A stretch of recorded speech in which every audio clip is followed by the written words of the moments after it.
Not at all. Bill Corbett. I'm one of the performers and writers. Okay.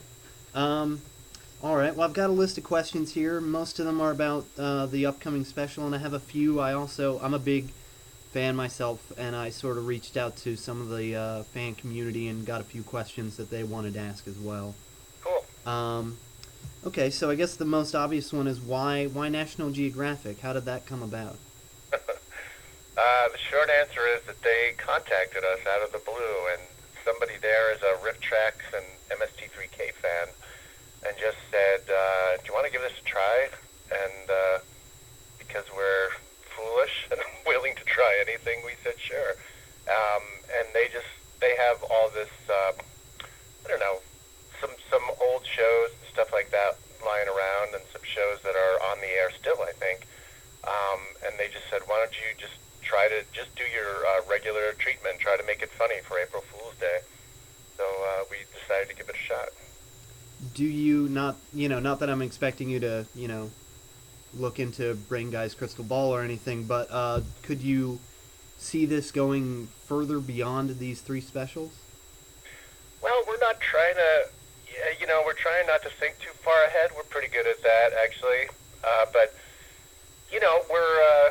we're not averse to it. I think both Nat Geo and us are just looking and seeing how this works, and seeing if there would be enough material too. It might be that there's only so many things you can say about crustaceans after a while. But we had fun with what they gave us. They gave us a bunch of stuff, and we picked from that. Um, but who knows? We'll kind of know more after we see what happens after April 1st. Okay. Um, how different is it, sort of making fun of animals versus, the movies that you've been accustomed to? As weird, our goal is always to be funny no matter what, and certainly with our cheesier movies, it's easy to go into making fun of them, and they kind of they're fish in a barrel. Every now and then we do movies that are that are better or really good, like we did Casablanca a few years ago, just to challenge ourselves, see if we can make something funny out of that. So we're always trying to be funny one way or another. And we've done some animal segments before for the short films we do for Rifftrax. So we're not totally new to that, but a whole bunch in a row was a little bit of a challenge. And I think what we kind of came to the conclusion that we often attribute human qualities to them to make to make it work. And sometimes we do the old Flintstone thing of giving them a voice and making them complain, and usually in this Brooklyn voice that became sort of the default Flintstone animal voice. Um, I noticed watching the trailers or some of the samples that the show sort of was already poking fun at the animals. They were kind of the one that I watched was sort of talking about how the animal urinates itself and things like that. So it was sort of humorous on its own already. So was it a challenge to make humor out of content that was already, poking fun? Yeah, that's a good question. I mean, we try to avoid, as a rule, stuff that's already being a little bit cheeky, so we don't double down or ignore what's happening on screen and saying, "Look over here, we're funnier than what's happening there." But it was a pretty mild flavor of that. Of the one that you're talking about, it was the one with the koala bears and all that, the gross ones.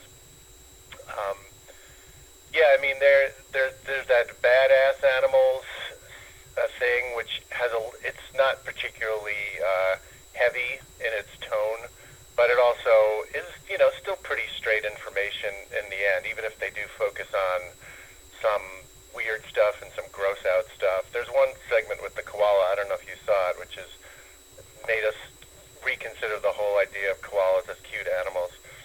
Yeah, that's the one that I had watched. Yeah, pretty revolting. It really is. Yeah, I no longer want one as a pet. What's your favorite joke in the new episodes? Oh gosh, I don't know. I think it might. I think in general, my favorite segment, my favorite show, might be the Demon Bat, because we do the whole show basically, and I don't know how much you saw of it, but it's a guy running around South America this, kind of pretty. He looks pretty good on camera. He tosses his hair a lot, and he's making up this whole narrative about a demon bat being out there terrorizing populations, and it kind of ends exactly where you would think it would. With no, there isn't one. It's just like little vampire bats doing it, and they're really not that terrorizing after all. So I think it's in that moment we have a run of jokes where it's like, yeah, we could have kind of called this 45 minutes ago without all the drama. Let's see. One thing that I did notice whenever the way that I was able to sort of pitch this to the station, because we're kind of a local station, so that's sort of where we put a lot of our focus. Sure. So the way that I was able to sort of gain their interest was the amount of interest it had on Facebook and Twitter. It was one of the top trending, events last week. Yeah. But I noticed, and this was something that a lot of fans sort of were worried about, was that the emphasis was on that it was bringing back Mystery Science Theater and not that it was bringing Rifftrax to TV. Mm-hmm. So do you have any thoughts on that? Well, my main thought is that's like watching media game of telephone get out of control quickly in the internet age. Because I think, we hadn't even really put out an official press release. I think they had leaked, Nat Geo had leaked a few of the trailers, and they probably could have been communicating better to each other at the station itself. But, it sort of morphed. You could see it over 2 days, and we were watching in horror as it went from the guys who were in MSD3K, which is one thing we say about ourselves. We take care not to say that we are MSD3K at this point or that we created it or anything. And then it just kind of morphed into they're bringing Tom Servo and Crow back to the air. So we called National Geographic and said we have to kind of, outflank this and get the real truth out there. Not that it's an emergency, but it is kind of weird when that happens, and you just start to see it snowballing into MST3K is coming back to the air, because the one thing we don't want to do when we're excited about this show is have it start with a whole lot of disappointment, Well, and that brings up another good question. I watched it as a kid, and I watch it. I still rewatch it, but it sort of had its time where people sort of stopped paying as much attention to it, and then along with the whole sort of just geek resurgence in general, conventions and everything like that, and superhero movies becoming the big blockbusters. It's sort of come back, and there haven't been new episodes. There's been Rifftrax and there's been Cinematic Titanic on either end, but people are still, again, they're talking about it. Why do you think that is? Well, immodestly I can say it because I think it was a great classic show, and yeah, it went away. I think combination of things, social media, and to some degree everybody's doing a version of MST3K during like the Super Bowl and the Oscars. So maybe people's muscles are primed for that a little bit. I think it holds up pretty well as comedy. Maybe not the specific references. And I think what we've found when we go to these conventions or whatever is that a whole new generation of youngish people have found out about it since it came out on video and, more and more up streaming. So that's people who were really too young to have, to known or appreciated it back in the 90s. So I attribute somewhat to that. College-age kids now were just running around in diapers when the show was in the mid-90s, or not even born, really. I don't have any sense of time. I'm an old dude at this point. Decades go by. Well, and that sort of brings up another thought. This year, I guess, is the 25th anniversary, and so is that sort of a nice, is it sort of nice to be back on television during the 25th anniversary? Yeah, it's really fun. It's a nice little button to put on the thing. We don't know where it's going to go, but it's kind of cool to just be able to say to, people we know, hey, check this out at this date and time, and we don't have to stream it for you online. There's been a real lot of great stuff about being mostly online. I mean, sort of controlling our own production schedule and stuff like that. The independence is awesome. And we had to get used a little bit to stuff like, oh, wait, standards and practices. That joke might be a little risque for Nat Geo, although they were pretty light on the editorial notes, which was refreshing. But yeah, it's cool. There's a sort of legitimacy, like it or not, that comes with being on television or in the movies that is just baked into the American psyche, I think, for the time being. That'll probably change as decades roll past, but right now it still kind of rules. Okay. Well, I have a few quick questions. I don't want to take too much of your time. Sure. Just a few these were sort of the fan questions, I guess. Right. Is there a movie that you've wanted to riff but haven't been able to? I've always wanted to do this early 70s movie called Billy Jack, but that's my personal thing. My partners are not particularly interested in it. It just happens to be a movie that I thought was great when I was really young and, dumb. And then when I looked at it years later, it was really bad. So I kind of want to go back and, I don't know, wreak revenge on my old self. The other movie I would have answered a couple of years ago was Battlefield Earth, but we managed to get to that with Rifftrax finally. So that was a bucket list item crossed off. Are there any movies that are basically incapable of being riffed because they're either so good or just so awful? Yeah, so good. We, like I said, we've challenged ourselves with some good movies. There are movies that are just not friendly to what we do, even whether they're good or bad. But I would definitely never recommend us trying stuff like Schindler's List or Hotel Rwanda, where what's happening on screen, even if it's not expertly done, the subject matter just overwhelms the attempt at being funny, and we would just seem like monsters trying to make something funny out of that. And yeah, we've come across plenty of movies where the quality of the audio and the video is so bad, or it's so boring that there's just no salvaging it. So plenty of room on either side of that.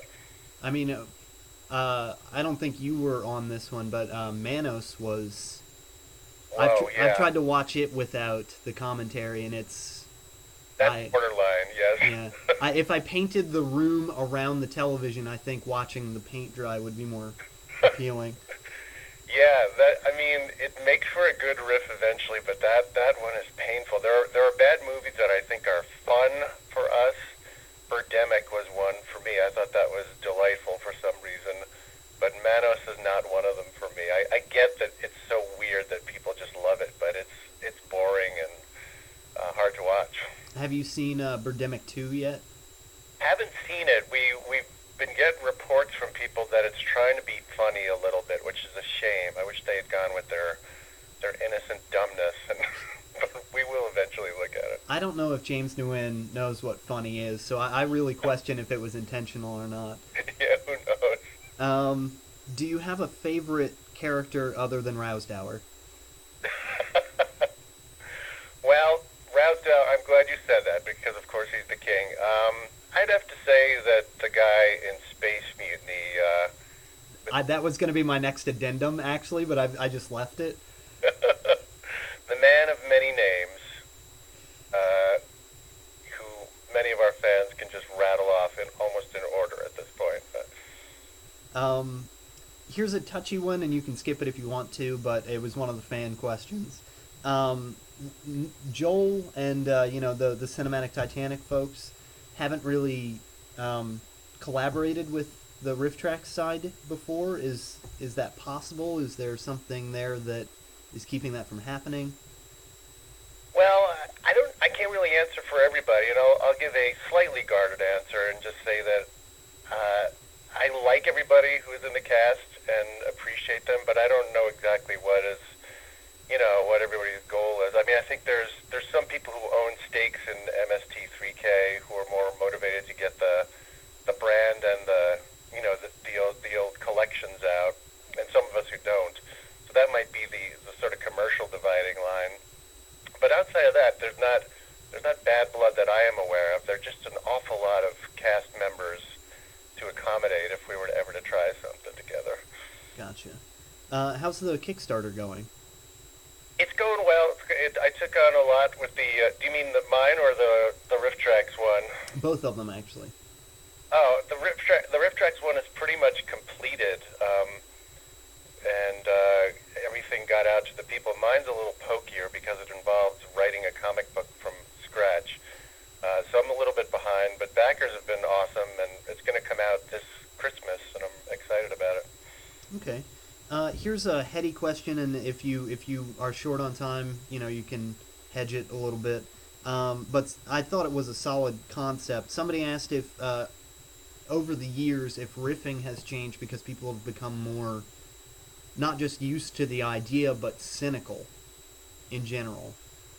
Yeah, that's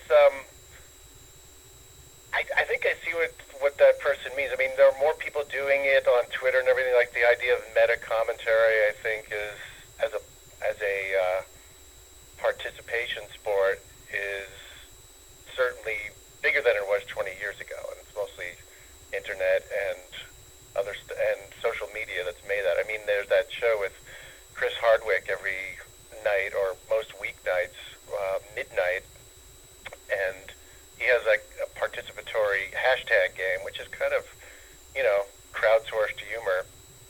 But to get to the question, I don't know if it's become more cynical, just that there's more people doing it, and the first gear that a lot of people get into is just sort of the first degree of mockery, which reads sort of cynical.